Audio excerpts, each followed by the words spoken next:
Hello students, good morning. Welcome to Bhaskar's classes. ನಾನು ನಿಮ್ಮ Bhaskar, Assistant Professor of Commerce, JFGC Magadi. Last session ವರೆಗೂ 15ನೇ part ವರೆಗೂ ಮಾಡಿದ್ವಿ. ಇವತ್ತಿನ ದಿವಸ 16ನೇ ಪಾರ್ಟ್. ಲಾಸ್ಟ್ ಟೈಮ್ ನಿಮಗೆ ನಾನೇನು ಪ್ರಾಮಿಸ್ ಮಾಡಿದ್ದೆ ಅಂತಂದರೆ ಫೈರ್ ಇನ್ಶೂರೆನ್ಸ್ ಕ್ಲೈಮ್ನ ಸೆಕ್ಷನ್ ಎ ಬಿ ಸಿನಲ್ಲಿ ಯಾವ ರೀತಿ ಕೇಳ್ತಾನೆ, ಅದಕ್ಕೆ ಆನ್ಸರ್ಸ್ ಯಾವ ರೀತಿ ಇರುತ್ತೆ ಅಂತ ನಿಮ್ಮ ಹತ್ರ ಡಿಸ್ಕಸ್ ಮಾಡ್ತೀನಿ ಅಂತ ಹೇಳಿದ್ದೆ.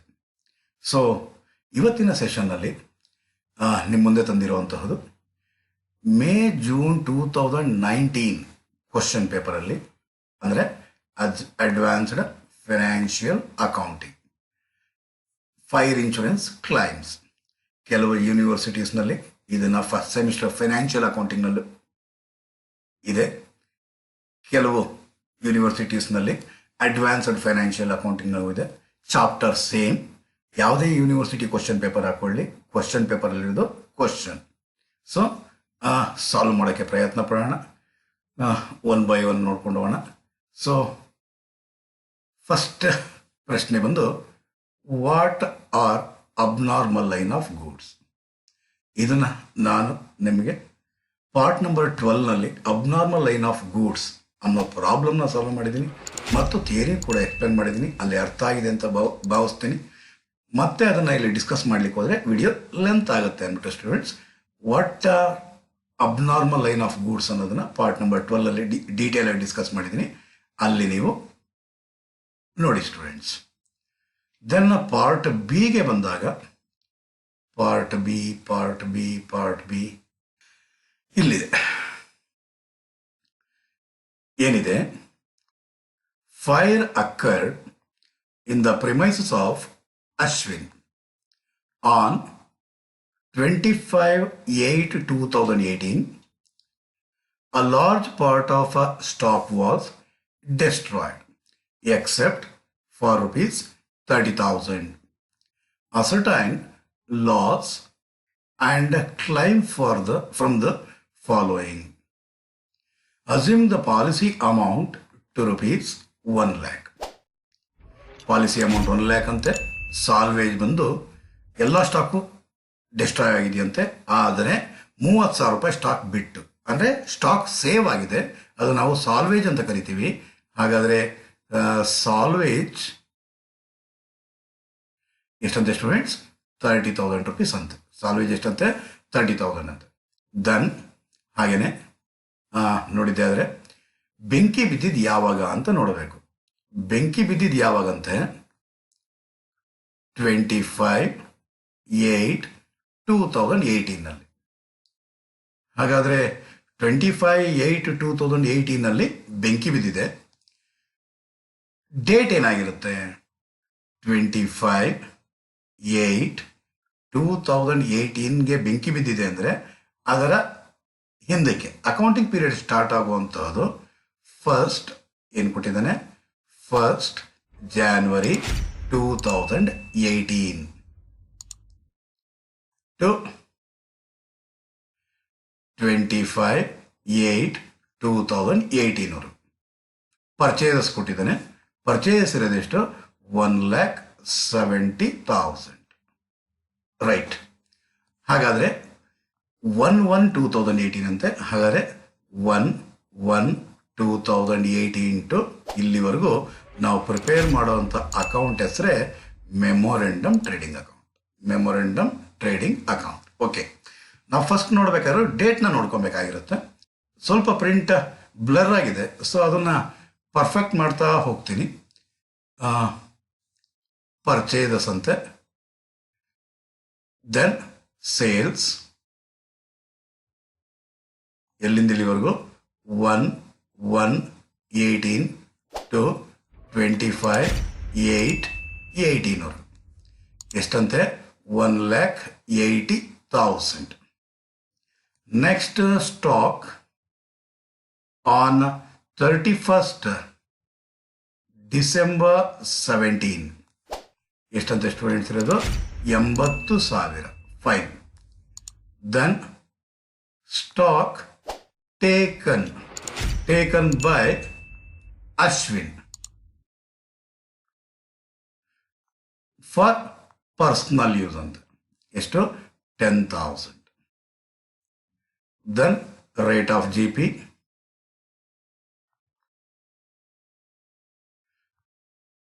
ಏನಂತೆ ಪ್ರಾಫಿಟ್ ಆನ್ ಕಾಸ್ಟ್. ಎಷ್ಟಂತೆ ಆನ್ ಕಾಸ್ಟ್ ಇರೋದು 50%. ಇಷ್ಟೇ ಪ್ರಾಬ್ಲಮ್ ಕೊಟ್ಟಿರೋದು. ಹಾಗಾದರೆ ಯಾವುದು ಪರ್ಚೇಸಸ್ ಯಾವ ಸೈಡ್ ಬರುತ್ತೆ? ಮೆಮೊರಂಡಮ್ ಟ್ರೇಡಿಂಗ್ ಅಕೌಂಟ್ ಡೆಬಿಟ್ ಸೈಡಲ್ಲಿ ಬರುತ್ತೆ. ಸೇಲ್ಸ್ ಎಲ್ಲಿ ಬರುತ್ತೆ? ಮೆಮೊರಂಡಮ್ ಟ್ರೇಡಿಂಗ್ ಅಕೌಂಟ್ ಕ್ರೆಡಿಟ್ ಸೈಡಲ್ಲಿ ಬರುತ್ತೆ. ಸ್ಟಾಕ್ ಆನ್ 17 ಅಂತ ಹೇಳ್ತೇನೆ.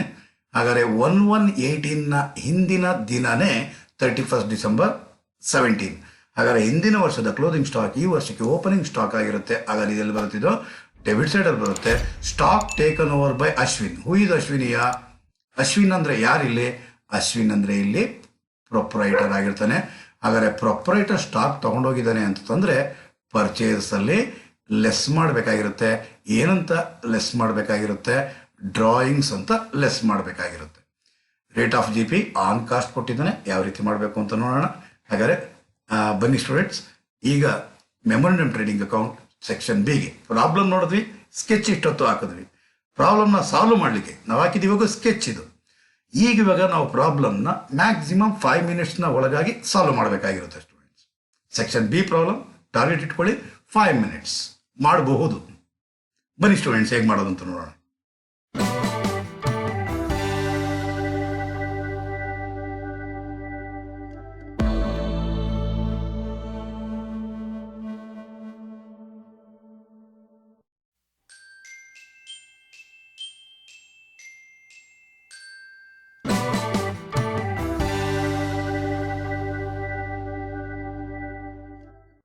ಓಕೆ ಸ್ಟೂಡೆಂಟ್ಸ್, ಫಸ್ಟ್ ನಾವು ಡೇಟ್ನ ಬರೀಬೇಕಾಗಿರುತ್ತೆ.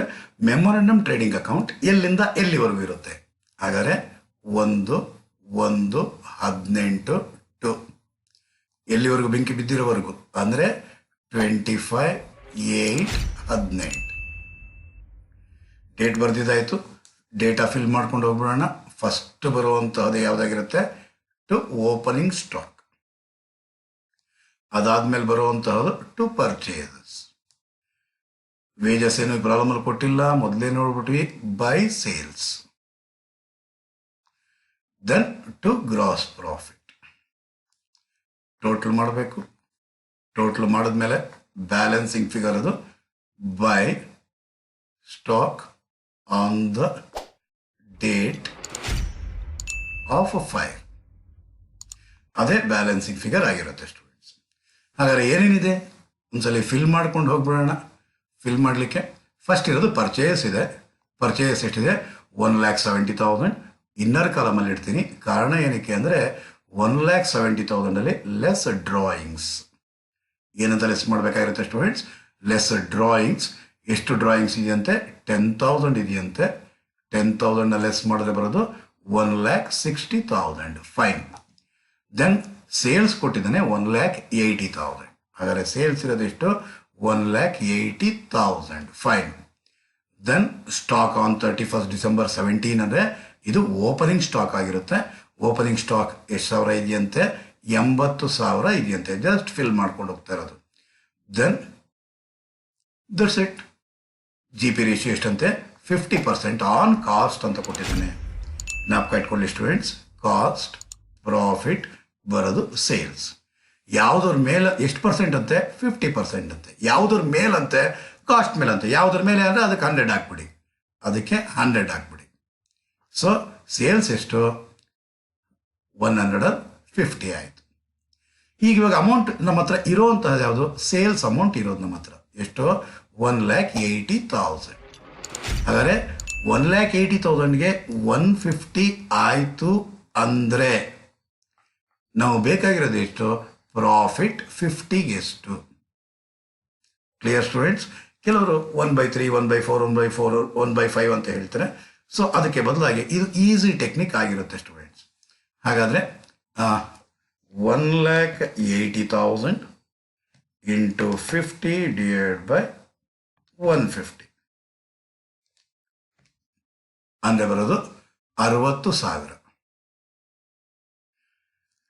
ಡೆಬಿಟ್ ಸೈಡ್ ಟೋಟಲ್ ಹಾಕೋಣ. ಈಗ 60,000 plus 1,60,000 plus 80,000 ಟೋಟಲ್ ಮಾಡಿದ್ರೆ ಬರೋದು 3 lakhs. ಆ 3 lakhsನ ಇಲ್ಲಿಡಿ. 3 lakhs ಅಲ್ಲಿ ಮೈನಸ್ 1,80,000 ಅಂದರೆ ಬರೋದು 1,20,000 ಅನ್ನೋದೇ stock on the date of fire ಆಗಿರುತ್ತೆ students. Stock on the date of fire ಬಂದ ನಂತರ ಸ್ಟೇಟ್ಮೆಂಟ್ ಆಫ್ ಫೈರ್ ಕ್ಲೈಮ್ನ ಪ್ರಿಪೇರ್ ಮಾಡಬೇಕಾಗಿರುತ್ತೆ. ಸ್ಟೇಟ್ಮೆಂಟ್ ಪಾಲಿಸಿ ಅಮೌಂಟ್ ಈ ಪ್ರಾಬ್ಲಮಲ್ಲಿ ಕೊಟ್ಟಿದ್ದಾನೆ. ಸೊ ಪಾಲಿಸಿ ಅಮೌಂಟ್ ಕೊಟ್ಟಿದ್ದಾನೆ ಅಂತಂದರೆ ಪಾಲಿಸಿ ಅಮೌಂಟ್ ಎಷ್ಟಂತೆ 1 lakh rupees ಅಂತೆ. ಹಾಗಾದರೆ ಪಾಲಿಸಿ ಅಮೌಂಟ್ ಕೊಟ್ಟಿದ್ದಾನೆ ಅಂದರೆ statement showing actual loss of stock. Stock on the date of fire ತಗೊಬೇಕು first. Stock on the date of fire. Stock on the date of fire ಎಷ್ಟು? 1,20,000. ಇದರಲ್ಲಿ ಮತ್ತೇನು ಮಾಡಬೇಕು? Less salvage. ಸಾಲ್ವೇಜ್ ಎಷ್ಟಂತೆ ಸ್ಟೂಡೆಂಟ್ಸ್? ಎಷ್ಟಂತೆ? 30,000 ಆಗಿದೆಯಂತೆ. ಸೊ 30,000 ಬರುವಂತಹದ್ದು 90,000. ಇದನ್ನ ಏನಂತ ಕರಿತೀವಿ ನೀವು? Actual loss of stock. Actual loss of stock ಬಂದ ನಂತರ ನೀವು ಮಾಡಬೇಕಾಗಿರೋದೇನು? ಫೈರ್ ಕ್ಲೈಮ್ ಈಕ್ವಲ್ಸ್ ಇದು ಡಿವೈಡ್ ಬೈ ಇದು. ಫೈರ್ ಕ್ಲೈಮ್ ಈಕ್ವಲ್ಸ್ ಇದು ಡಿವೈಡ್ ಬೈ ಇದು. ಇದು ಅಂದ್ರೇನು? Actual loss of stock divide by ಅದು ಅಂದ್ರೇನು? Stock on the date of fire. ಏನು ಶಾರ್ಟ್ಕಟ್ ಫೈರ್ ಕ್ಲೈಮ್ ಕಂಡುಹಿಡಿಯಕ್ಕೆ? ಇದು ಡಿವೈಡ್ ಬೈ ಅದು. ಎಲ್ಲಿಂದ ಎಲ್ಲಿಗೆ ಹೋಗ್ತಿದ್ದೀರಾ ಅನ್ನೋದು ಇಂಪಾರ್ಟೆಂಟ್ ಆಗಿರುತ್ತೆ students. Stock on the date of fire into policy amount. So actual loss of stock ಎಷ್ಟು? 90,000 ಡಿವೈಡ್ ಬೈ ಅದು ಅಂದರೆ stock on the date of fire 1,20,000 into policy amount ಎಷ್ಟು? 1 lakh. ಹಾಗಾದರೆ 90,000 ಡಿವೈಡ್ ಬೈ 1,20,000 ಇಂಟು 1 lakh. ಹಾಗಾದರೆ ಎಷ್ಟು ಬರುತ್ತೆ students? 75,000 ಆಗಿರುತ್ತೆ. ಇದೇನೆ ಫೈರ್ ಕ್ಲೈಮ್ ಆಗಿರುತ್ತೆ ಸ್ಟೂಡೆಂಟ್ಸ್. ಸೊ ಸಮ್ ಅಪ್ ಮಾಡೋದಾದ್ರೆ ಏನು ಮಾಡಬೇಕಾಗಿರುತ್ತೆ? ಫಸ್ಟ್ ನಾವು memorandum trading account first date ಬರೀಬೇಕಾಗಿರುತ್ತೆ. ಡೇಟ್ ಬರೆದ ನಂತರ ನಾವುಗಳು ಏನೇನು ಇನ್ಫಾರ್ಮೇಶನ್ ಕೊಟ್ಟಿದ್ದಾನೋ ಓಪನಿಂಗ್ ಸ್ಟಾಕ್, ಪರ್ಚೇಸ್, ಸೇಲ್ಸ್ ತಗೊಬೇಕು. ಸೇಲ್ಸ್ ಮೇಲೆ ಎಷ್ಟು ಪರ್ಸೆಂಟ್ ಹೇಳಿದಾನೋ ಗ್ರಾಸ್ ಪ್ರಾಫಿಟ್ನ ಕ್ಯಾಲ್ಕುಲೇಟ್ ಮಾಡಬೇಕು. ಇಷ್ಟನ್ನು ಟೋಟಲ್ ಮಾಡ್ತೀರಾ. ಟೋಟಲ್ನ ರೈಟ್ ಹ್ಯಾಂಡ್ ಸೈಡ್ ಅಂದರೆ ಕ್ರೆಡಿಟ್ ಸೈಡಲ್ಲಿ ಇದರಲ್ಲಿ ಟೋಟಲಲ್ಲಿ ಸೇಲ್ಸ್ನ ಲೆಸ್ ಮಾಡಿ ಬರುವಂತಹದೇ stock on the date of fire ಆಗಿರುತ್ತೆ. ಅರ್ಥ ಆಗಿದೆ ಅಂತ ಭಾವಿಸಿದ್ದೀನಿ ಸ್ಟೂಡೆಂಟ್ಸ್. ವಿಡಿಯೋ ನಿಮಗೆ ಇಷ್ಟ ಆಯಿತು ಅಂದರೆ ಲೈಕ್ ಮಾಡಿ, ಕಾಮೆಂಟ್ ಮಾಡಿ ಮತ್ತು ನಿಮ್ಮ ಫ್ರೆಂಡ್ಸ್ಗೂ ಕೂಡ ಶೇರ್ ಮಾಡಿ ಸ್ಟೂಡೆಂಟ್ಸ್. ನೆಕ್ಸ್ಟ್ ಸೆಷನಲ್ಲಿ ಮತ್ತೆ ಸೆಕ್ಷನ್ ಬಿ ಅಥವಾ section C previous year question paper ತಗೊಂಡು ನಿಮ್ಮ ಮುಂದೆ ಬರ್ತೀನಿ. ಅಲ್ಲಿವರೆಗೂ ಬಾಯ್ ಸ್ಟೂಡೆಂಟ್ಸ್.